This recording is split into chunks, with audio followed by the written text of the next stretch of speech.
welcome to today's episode of the Balanced Approach podcast. I'm your host, Louis Padian. I hope that you're doing well and are enjoying the podcast and the topics we've covered so far.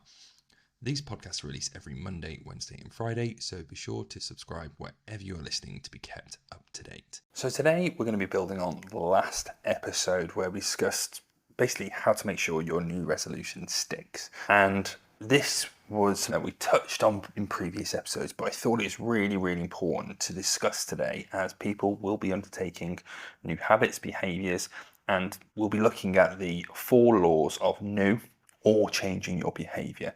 And these are things that I often lean upon. When I'm working with people, we're often looking at changing behaviors. It's not often a information problem, it's a behavior problem. And that isn't to say that people aren't trying, but it's a way for us to work on how to make behaviors more easier for people to do, essentially.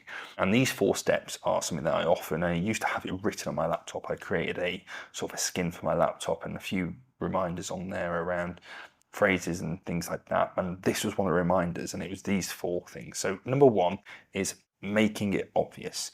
When we start a habit, we need to make it obvious. We need to be aware of it. We need to sort of start the process, the cue process of that habit behavior. And setting clear cues around or reminders prompts you into action. So if your goal is to drink more water, if you haven't got anything around you to remind you to do that, you probably will just miss it and probably won't start doing it. But if you've got a new drinks bottle and it's there on your desk, it'll probably incentivize you or remind you to drink more water. And it's a simple thing that if we can add something to make it more obvious to do it, and another one is adding a reminder to your phone, it can just make it, just prompt you into action. That little reminder, and it only takes a minute or so to drink, just that little reminder each day, just slowly moves you closer to where you want to be. If we take walking, for example, having your shoes laid out, if you were trainers or walking boots, whatever, having them laid out in the hall as a reminder that you can see them. So when you walk past them, it reminds you, I'm going to go for a walk today at lunch. And when you're popping in and out, or having a reminder on your calendar, for example, again, just those little reminders prompts you into action to start the process of that behavior. Tracking calories is another one when people are trying to lose weight, especially in the new year. A big part of that is monitoring food intake, which I'm a big fan of. It can be really useful and real good educational tool for people. But people often forget when they're eating food to track their food. And that's completely fine, especially when it's a new behavior. So if someone's starting this behavior, we might prompt them in some apps like MyFitnessPal, but you can set alarms on your phone where around when they might have their meal, when they usually finish, just setting a reminder on their phone to ping and go, what did you have for breakfast? Make sure you track your calories for your last meal. What did you have for lunch? What are your snacks today? What have you had for dinner? Just those little prompts, bring it to the forefront of your mind, go, and hopefully the task will only take a minute or so it doesn't seem like this big thing.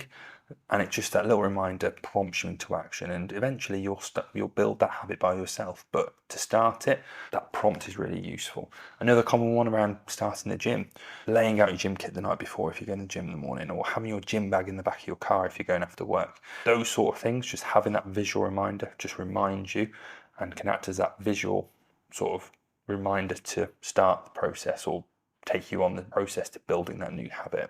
So first of all, make it obvious. Second of all is make it attractive. So when we want to do a habit, it often is things that we don't want to do that aren't the most attractive thing to do. But it could be more attractive if we make it more attractive. It increases our motivation if we do. So finding ways to make the desired behavior more enticing to you. Good one for this is fruits and vegetables. Often I speak to people, they don't like eating their fruit and veg. So when we get into the depth of it and go, right, so what fruits and veg do you like? And they might pick out 1 or 2, go, brilliant. How do you usually have them? And I know when I was younger, I didn't really like fruit and veg, but often it would just be boiled vegetables that I think of. I didn't think of crispy seasoned broccoli that had been baked in the oven with some bit of chili seasoning or some garlic, because that's really tasty versus boiled broccoli. So there's a big difference, but the outcome's the same. I'm eating more vegetables, but one's definitely more appealing than the other. So a good way to do this would be explore some really delicious recipes to have. And often with clients, we'll talk about different ways to have it. So instead of having their normal chips, they might have some sweet potato fries instead. Not necessarily groundbreaking process, but it's increasing their nutrition intake massively. So it's about making these slight adjustments, but making it more appealing to do this desired behavior if we can. And finding new ways to cook fruit and vegetables is a big one that I've used in the past for people. If people want to walk a little bit more, which is common this time of year, finding a route or somewhere nice to walk can be a real big part of this, somewhere that's convenient, which we'll discuss in a minute. But adding things along the way, if there's a nice coffee shop, there's a nice view, this makes it more appealing and more attractive to do. If we're tracking food, having a tally sheet or a visual process of your progress with tracking your food. So each day you've tracked all your food, or each meal that you tracked food, just tick it off on a tick sheet, and having that visual element can make it more attractive to do it. If you're going to the gym, maybe signing up to a gym that's got a spa with it, or a pool, or classes that you really enjoy, or something really niche, or somewhere that your friends are. Again, having those things there makes it more appealing, more attractive for you to engage with a habit that you want to do. So second of all, make it attractive. Third one is make it easy, and this is often something that people overlook. People try to make things more complicated to make them think that there's more to them. Often it's just about making things as easy as possible, as humans like things that are easy. So simplifying the process, making it easier, more likely that you'll stick to it. It's simple as that. So if you're aiming to exercise more often, start with a shorter workout. And often you might have heard people talking about or I'll talk to patients around the 2-minute walk, or just doing a press up a day. And it might seem a bit silly, well, what's one press up a day going to do? Well, it's almost too easy not to do. So if you do one press up, you might end up doing 2, 3, 4, 5, however you want to do. But often if someone's starting that behavior, we might set the bar so low that it's almost too easy not to do. So if you're going to the gym, the 5-minute rule I used to talk to patients and clients about, we'd sit down and go, right, if you can't go to the gym, or trying to go to the gym twice a week and you don't fancy it, I just want you to go for 5 minutes. It seems like a waste of time, but we're building the habit of getting there. And that's often breaking it down into the first thing. And the barrier is getting there. Is often, once people are there, they're fine to go to the gym. They actually don't mind it. But if you go there and say, right, we're just going to do 5 minutes, that's all. If it's 5 minutes of stretching, that's completely fine. 5 minutes on cross trainer, fantastic. 5 minutes of weights, whatever you want. It could just be 5 minutes of bicep curls. If somebody just wants to go there and curl, that's completely fine. But 5 minutes. But once people get there for 5 minutes, they might sort of go, well, I'm here now. I might do 10 minutes, might do 20, might do half an hour, might do an hour. But if we go there for 5 minutes, we don't fancy it. You know what? We've done, we've tried, we can go home, we can go again next day or the day after. That's how we make it easy. Same with walking. Reduce your expectations. Instead of saying I'm going to walk 10,000 steps a day, go, right, where I'm at currently, I'm less than 1,000 steps. Right, I'm going to aim for 1,500 steps. That 500 steps is about a 5-10 minute walk, a really casual pace. You know what?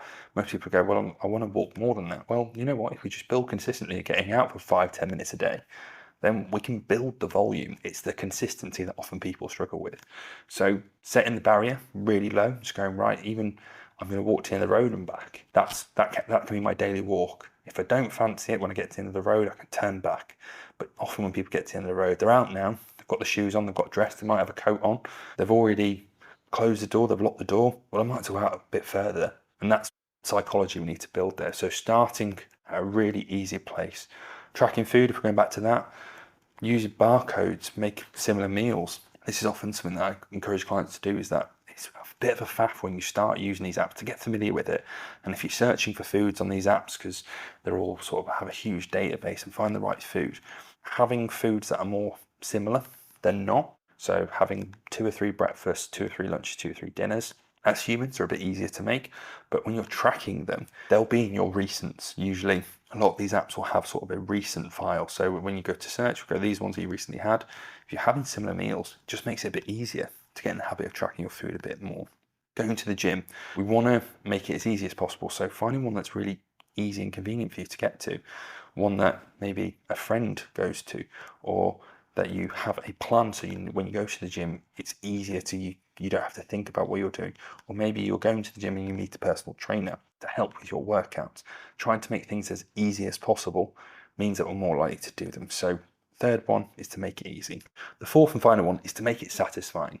And this involves giving yourself a reward, and we want to reward that behavior. So maybe some people who listen to this have had dogs in the past, or pets, and when they do something that you want to do, so getting them to sit or go for a walk or things like that, getting to know a behavior, you'll reward them. So they go, oh, whenever I do this, I get a reward. We're the same. Humans are the same. I know we think that we're really complex, and in some ways we are, but actually some ways we're really simple animals. And a big part of this is the reward mechanism. We're built want these rewards more often. So make sure that the reward that you've got lined up is satisfying so that it reinforces the behavior. So if you're making food choices, then the right food choices for you, maybe getting a new cookbook or signing up for a cooking class could be the reward. If goals weight loss and food's the reward, this way it can get a bit murky. So making sure the reward aligns with the values and goals of the behavior. And that can sound a little complex, but we'll discuss that more now. So if your goal is weight loss, often one of the problems that I see with patients or with clients is that their only way to handle any sort of emotion is with food. If they're feeling bad, they'll turn to food. If they're feeling great, food will be used as a celebration. If they want someone else to feel better, they'll give them food. And some of those are really, really useful, but when food's our only mechanism of responding to an emotion or any emotion, that's when it's tricky. So if we are wanting to reinforce behavior, so going to the gym, for example, then maybe the way that we reward ourselves is, right, I'll get some new gym kit.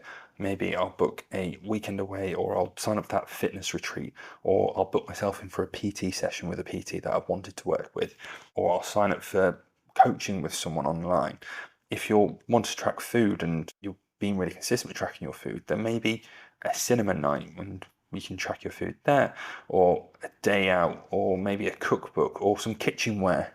So that can build on that consistency that will allow you to try out these new kitchen products or this recipe book and encourage you to cook more and again sort of reinforce that behavior of tracking food. If you're going out for a walk, maybe rewarding yourself with a nice coffee, or if you're wanting to walk more, rewarding yourself with a nice coffee end of that walk. Or maybe if you walk X amount of days this month or X amount of minutes this month or this week, you reward yourself with a spa treatment once you've done those.